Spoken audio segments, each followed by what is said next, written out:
The regular Transportation and Public Works Committee agenda for this day, November 18th, 2014. I am joined by Council Members Gordon, Palmisano, Bender. I'm Councilmember Reich. I'll be chairing the committee. Pardon me. Councilmember Glidden and Councilmember Yang gave previous notice that they wouldn't be able to attend due to other business that they attend to. I will note to committee members that the city business cannot be conducted in absentia, and we do need to be here. We have people here for a public hearing. We have staff people who've been waiting. This is serious business, and I hope people will treat it as such. That'll be my final comment on that matter of the delay, to which I apologize to people who have been here.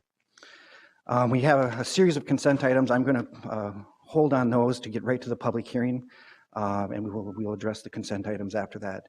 Item 1 is the public hearing referred from City Council, and it regards the right-of-way and street use permit ordinance amendments.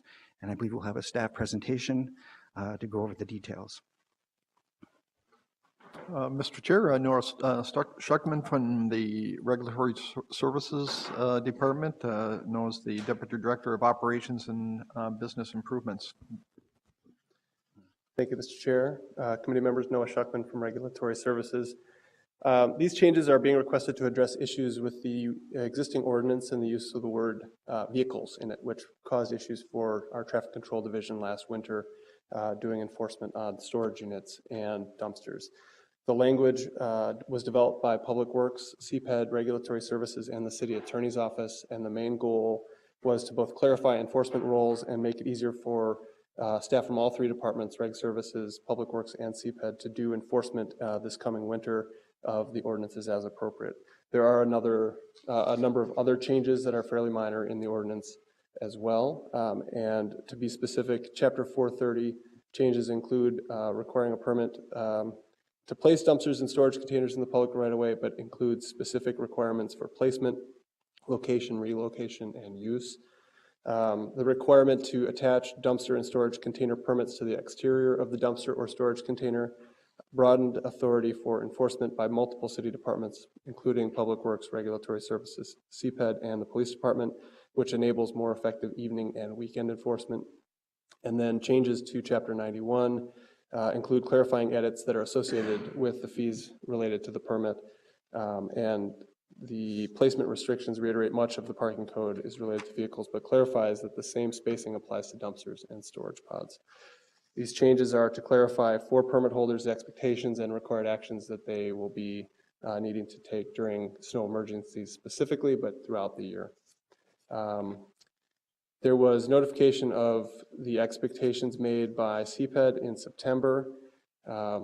Director of Development Services, Doug Kress, sent a letter to all street use license holders at that time.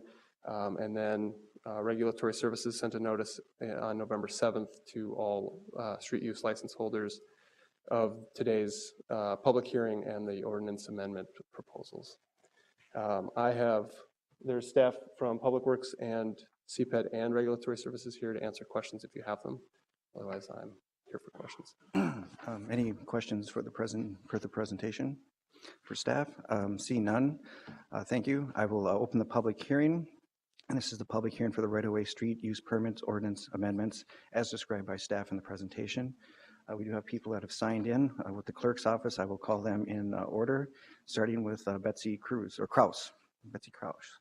Please come forward, state your name and address for the record. Hi, haven't ever done this before, so hello. I'm with Republic Services. I'm the construction rep, and as a construction rep, I take orders from the customers that ask for boxes to be placed in certain areas in Minneapolis. The majority of the time, they would like them through the alleyways, but knowing the alleyways, especially in the wintertime, we can't get dumpsters through them to the spots that they ask. The dumpster then has to be placed on the street. We always call in, we get our permit. One of the problems or oppositions that we would have with the permit being attached to the dumpster is that a customer could call in at 3 o'clock in the afternoon wanting that dumpster delivered at 9 a.m., 10 a.m., etc. We do our email to get the street permit, and unfortunately we don't have a physical copy of that street permit until 24 hours later.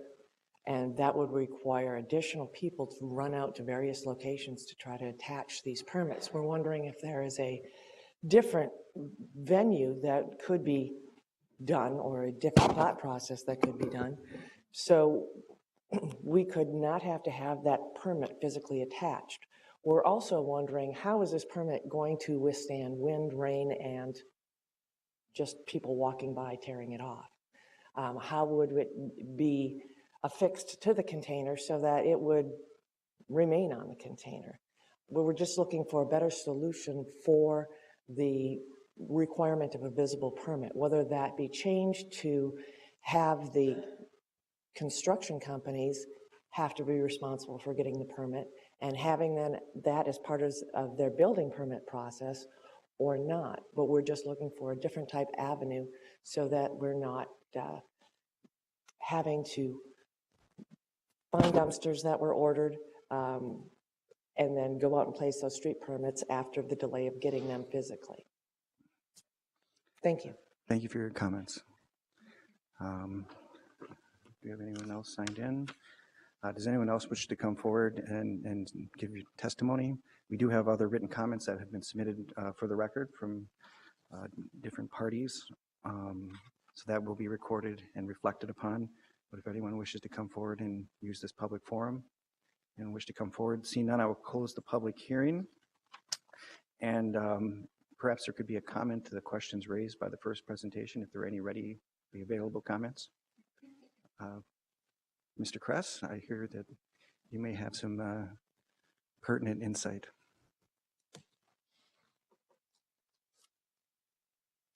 Good morning, Chair, committee members. Doug Kress with Development Services and CPED. We do have turnaround within 24 hours for these permits that they can do that. So they can obtain their permits. We try and do it as efficiently as possible.